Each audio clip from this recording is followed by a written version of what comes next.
Welcome to the wonderful world of wine. We are your hosts, Mark Lindsay and Kim Simone, exploring all things wine with you. You can find us on Facebook at The Wonderful World of Wine.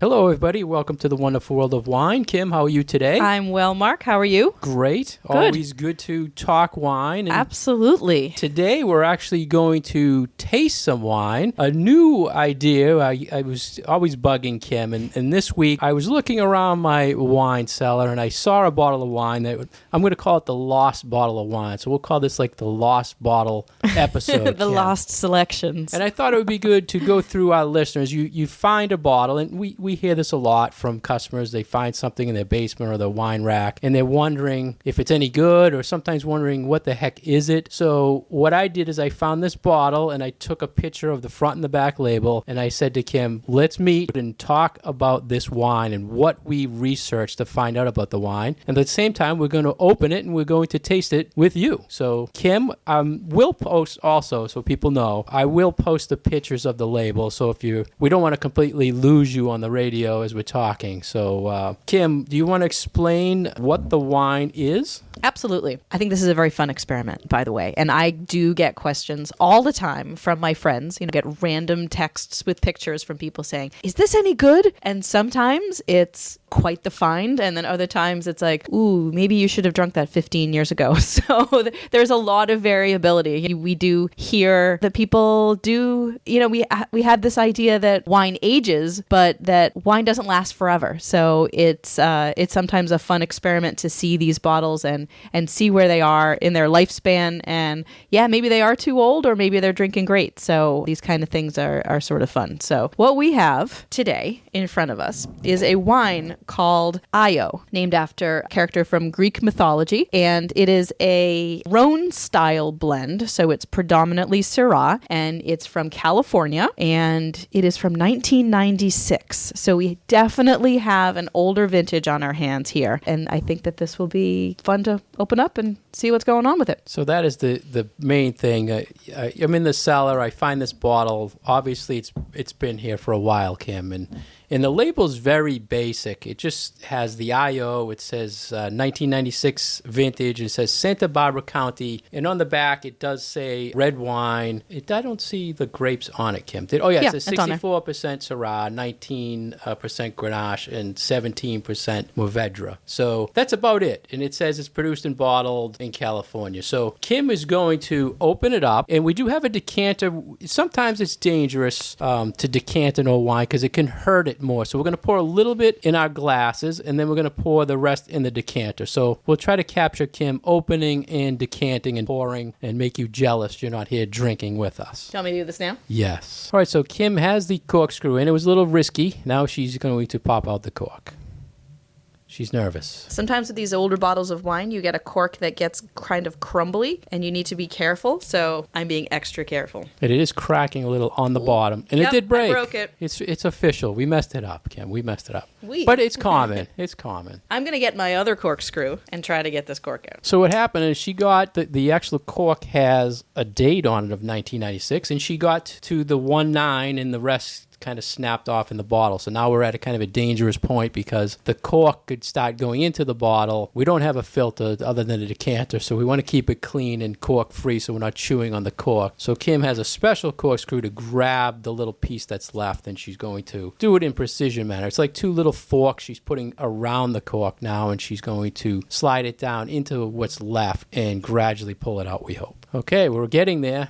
There it is. That was perfect, Kim. And there was probably half an inch left, and Kim, with precision, pulled it out, and a little bit of what was broken popped out of the bottle instead of going back in. And the cork is fairly still saturated, which shows to me it was stored well, and it's not seeping through the cork. And Kim is saying there's a lot of sediment, so this is going to work out good with a decanter. She's going to pour it into the glass first, and we'll take a look. Yeah, there's a good chunks of sediment coming out. So this is what you get with aged wine. So that's why next we will decant it.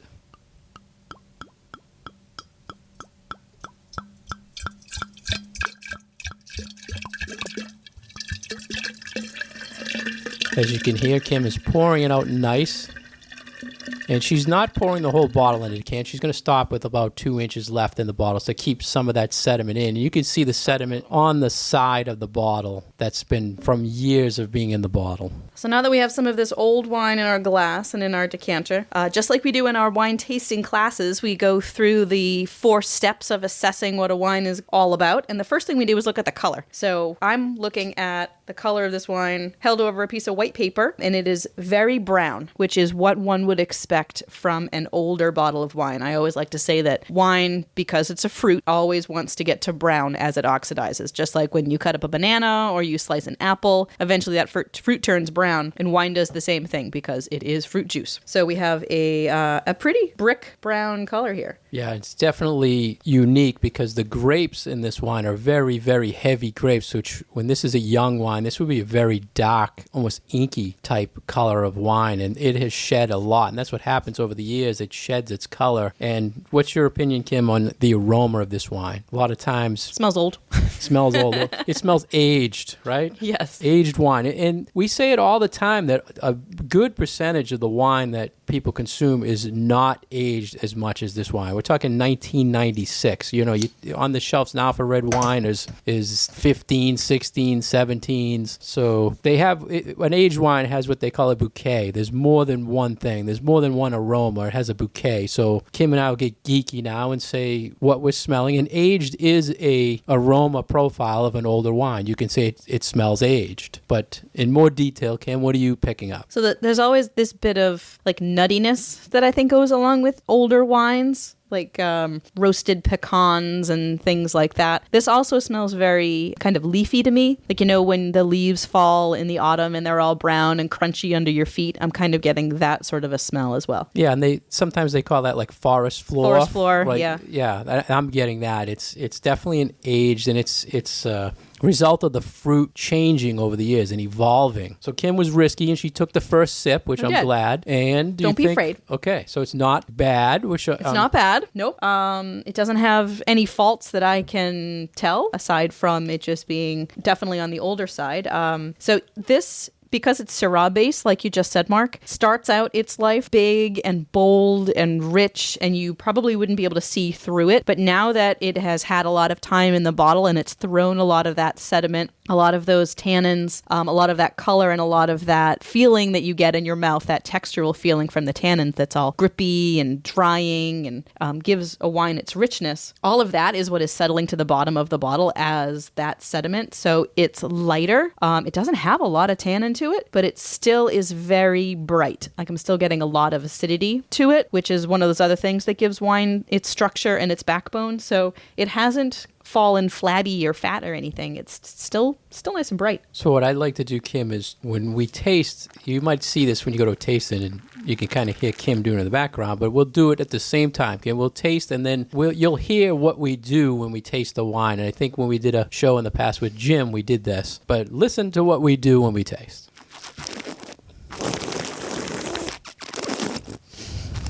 So we aerate it in our mouth, taking it in, slurping it, and then you probably heard me spitting it in a cup. We don't consume it all when we taste. So now, after doing that, we still have all the flavors of the wine coating our mouth. And this wine, like Kim has said, is still lingering in my mouth. It has a very lush profile to me for being, 24 years old. So it tastes like a lot of dried fruits. You know, I get a lot of like raisin and fig and date, like those kind of flavors. So it's certainly not a fresh fruit flavor, but there is still fruit here. What I would say for an aged wine is dried fruit versus fresh red fruit. So dried fruits. And it's surprisingly, to me, Kim, very, very good. Tasting good. Yeah, this is still drinkable. So now that we've had a taste and we know this is a good aged wine, and many times, Kim, we throw an aged wine into a tasting, and it always surprises me. People like them. They really do. You might think if you would open this up, wow, this is totally different. It's not bad. It's aged, and a lot of people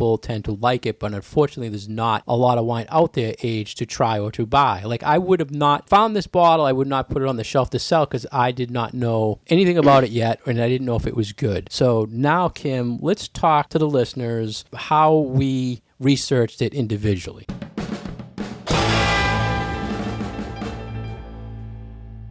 You're listening to The Wonderful World of Wine. We are your hosts, Mark and Kim. You can find more information about Mark at franklinliquors.com and more information about myself at vinitaswineworks.com. So welcome back, and we are tasting and talking about an older bottle of wine that Mark pulled out of his cellar that we thought it would be fun to compare notes on how we do research on an older wine, and then our impressions about how this wine is withstanding the test of time. So we have a bottle of wine called Io. It is from California, from Santa Barbara County, and it is from the 1996 vintage. So 24-year-old bottle of wine we have here. And for myself, I started with good old Google, and I put in Io wine to see what came up, and I was pleasantly surprised by what I could find. So like I did the same, and it's Figured. a big part of our show, what we Googled this week. So we did Google the same thing, and when we say Io, it's actually the letters I-O. That is how you spell the name too. And like Kim said, Santa Barbara County. So you searched exactly what in Google, Kim? Because I want to see if I typed the same thing as you. I actually did a number of different searches to see if I could come up with different results. So the first one that I did was Io red wine blend. Not the vintage. Not Just the blend. vintage. Okay. No. And I tend to do that because sometimes I feel like you don't get the quality hits if you put in the vintage. Oftentimes I'll just start with a winery name instead of putting in a wine specifically, because often with just a wine specific, then you get sent to a site that you can try to buy the wine from, and that's not always the most helpful thing for me. Just I want to stop you there Yeah. because the first thing was the bottle didn't specifically say a winery. No, We're it did assuming not. IO is the trade name or a brand name. Right. And then a good point you had, Kim, about if you do put in a vintage, a lot of times the searches might come up and it'll tell you, if you put it in 1996, it'll tell you it found some results, but not including the vintage. So by you eliminating the vintage in the search, gives you an overview first, and then you can go deeper. Right. Like I will add a vintage in probably the second or third time I try to search for something, but it's not usually my first go-to. So this one, I kind of just put in something generic. So Io red wine blend, or Io red wine California. I forget which one, but it was definitely Io red wine. And then I waited to see what popped up. And amazingly, one of the first results that I had was an article in Wine Spectator from September of 1999 entitled Mondavi Enters the High-End Rhone Market with Io. And I'm like, boom, jackpot. I knew you found that article. I'm sure you did too. The reason I knew you found it is because right away you said the name had to do with the Greek god or a Greek god story or something to that point. Right? I was also a classics major, so Well, that there could you be helpful see? too.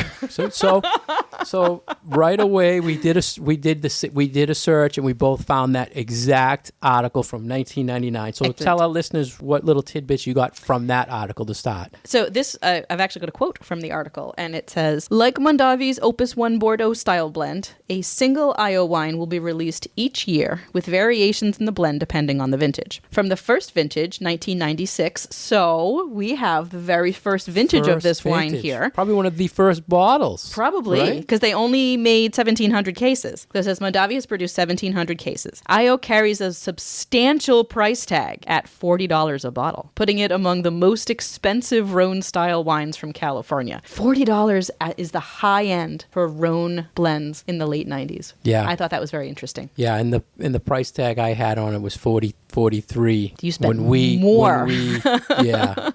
So, hey, it's close. Yeah. So what Yep. else came from that article? So it gave a little bit of information about who the winemaker is and where the grapes come from. So this is, I don't want to say it was a project with Byron Vineyard, but it sounds like the folks at Byron in California sold their brand to Mondavi a few years before this, and they kept on their winemaker and they kept on their label and their brand. So this is a brand from Byron, but also under the Mondavi umbrella. So it's their winemaker, it's their grapes, and it's also made at their facility. So another thing that I Googled, and this is a lesson that I get from you, Mark, when we do our labels classes, you always say to put in the address and Google map the address and look and see if it's just a warehouse somewhere in the middle of a city or if it's an actual place surrounded by vineyards. And what do you know? This is an actual place surrounded by vineyards. So exactly what I did. I wanted to know where it was from. Googled the address and it said Io Winery, Santa Maria, California, I believe it said. And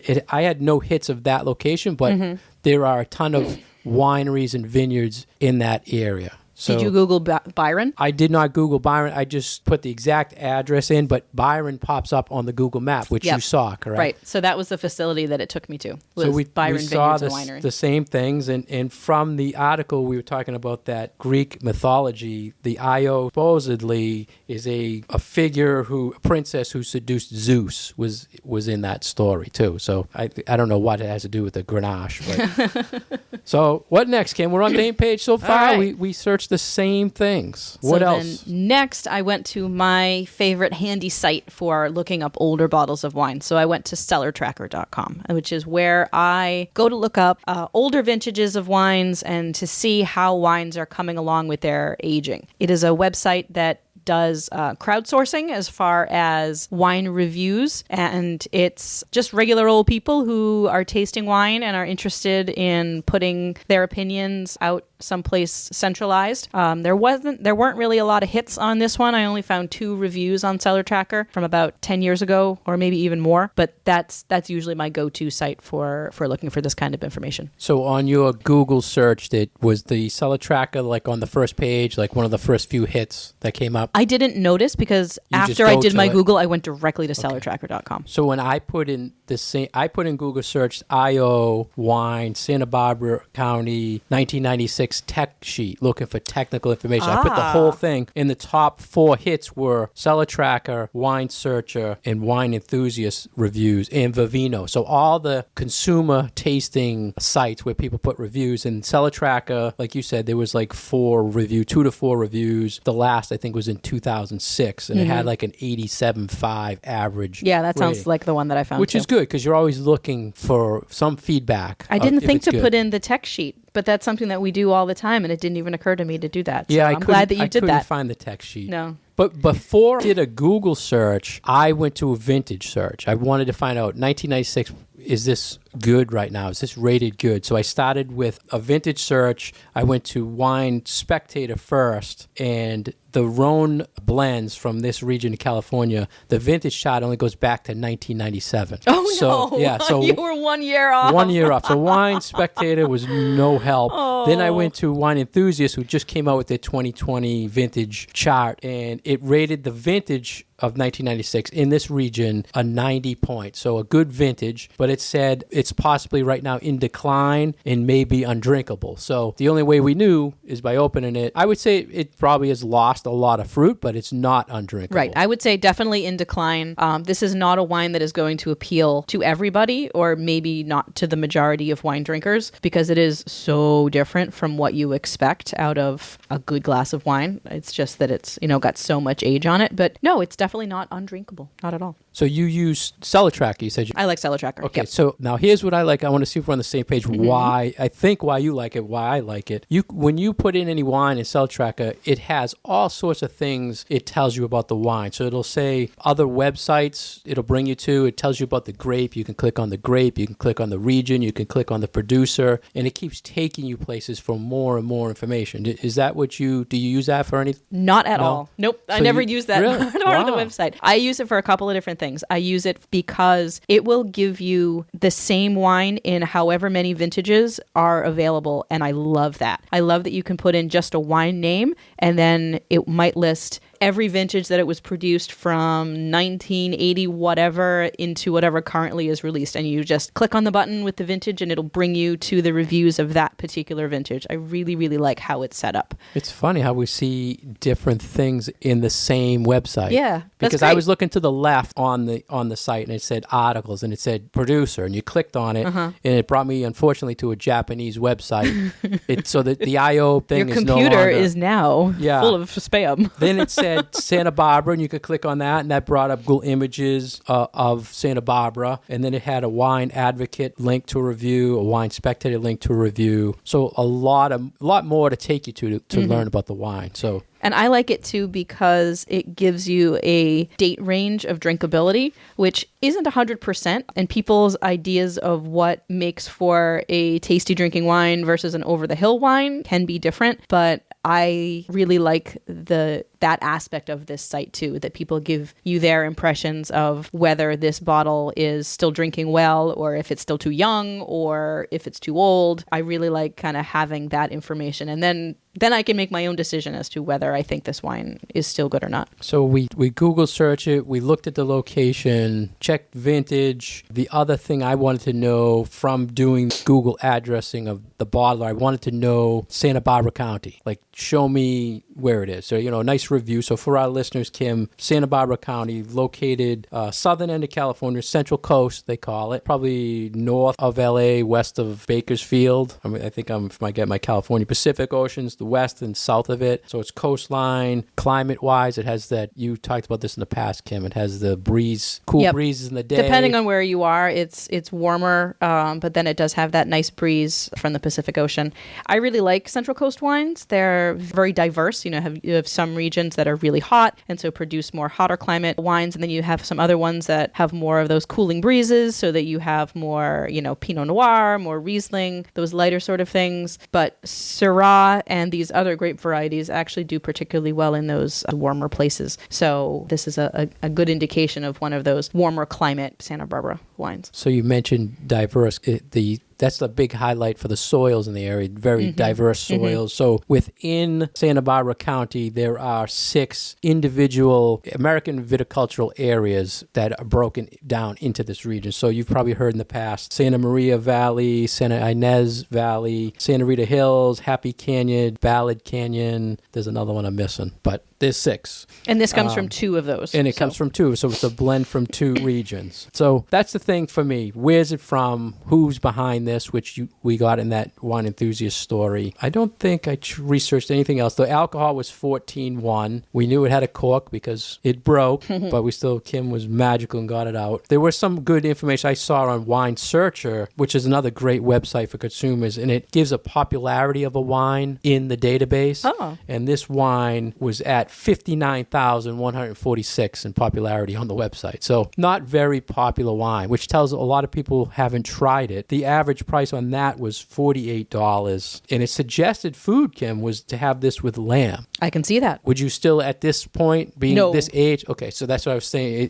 When it was fresh. Maybe in, 2004, I would have had it with lamb. What about now? What would you pair this aged red wine with? I'm thinking something earthy, like a mushroom. Maybe some heavier cheeses, some harder cheeses would work well, but I don't think I would go more beyond that. I'm kind of afraid that now I had this. We're on the same page. I said mushroom. I've never even, I never talked like that. This is kind of earthy, so yeah. I definitely see that. I'm on the same page with you. And then one of the articles that from that 1999 article kind of brought you to search what they called the Rhone Rangers in California. These guys who made this were like the first people to bring in these Rhone red grapes, grow them in California. And they I guess it's a society. They started a wine. This was a really hot thing in the 1990s with red wine producers in California. They were jumping on this bandwagon of, hey, let's plant all these grapes that we find in the Rhone Valley. So Côtes du Rhône and Châteauneuf-du-Pape, sort of the grandfathers of these styles of wine. And there were a number of influential winemakers who went down this path. And it was popular for a little while, but kind of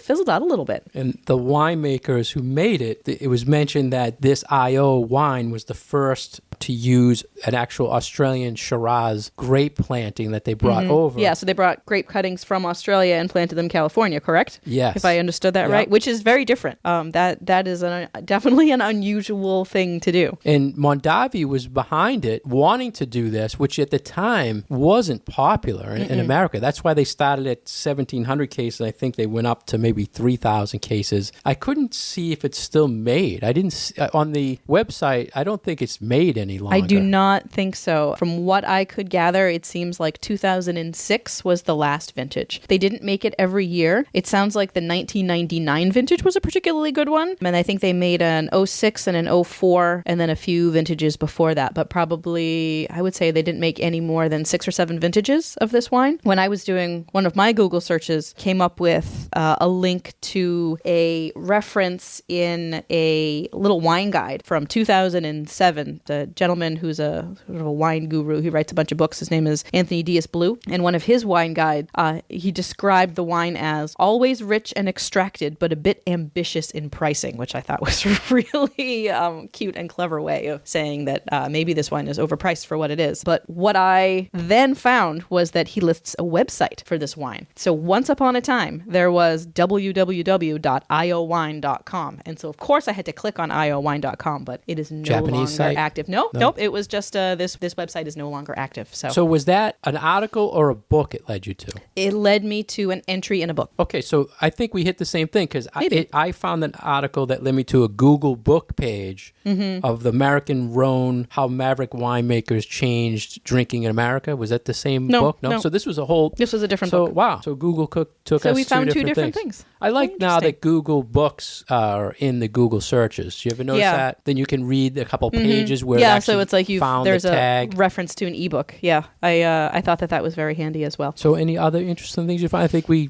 Yeah, found pretty no, much I mean, the I found same some stuff. tasting notes. I found the original description from the winery of what this wine should have tasted like back when it was released. There were some references to kind of that foresty aroma and flavor that we're talking about. But as far as the fruit and the spice, a lot of that has disappeared and has really changed. So it's not what it used to be. It's certainly not how it was described in these tasting notes as far as its tannins and its sort of velvety feel and ripe fruit. But I was pleasantly surprised that it hadn't completely fallen apart, considering that it's almost 25 years old. So let's just review, Kim, with the listeners. We found a lost bottle. I sent you the information. We both researched it. After you researched it, did you feel confident this was going to be a drinkable or interesting wine, or were you just curious? No, I was curious, and I actually didn't think that it would be good at all. So I'm pleasantly surprised. See, so I guess the point we were trying to make within the show is that you never can tell on an No. aged wine, but there's so much information to help you and guide you through it, and the only way you really know is to open it and try it. So if we're not... I was a little nervous because I could not find any references to it beyond like 2007. So that made me a little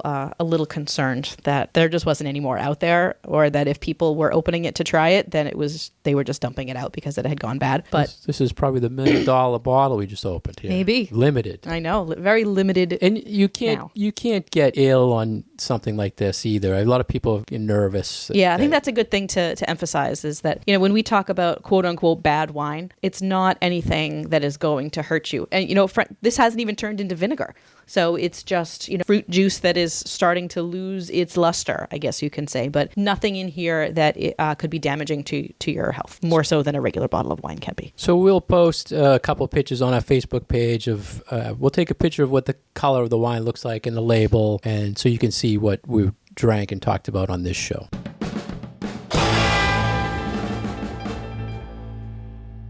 Thank you for listening to us today on The Wonderful World of Wine. We've been your hosts, Mark Lindsay and Kim Simone. You can find out more information about Kim on her website at VinitasWineworks.com. You can find out more information about myself at FranklinLiquors.com. You can find past episodes of our show on iTunes or SoundCloud. And we are now on Twitter at Wine Education. Cheers. Wine, wine, wine.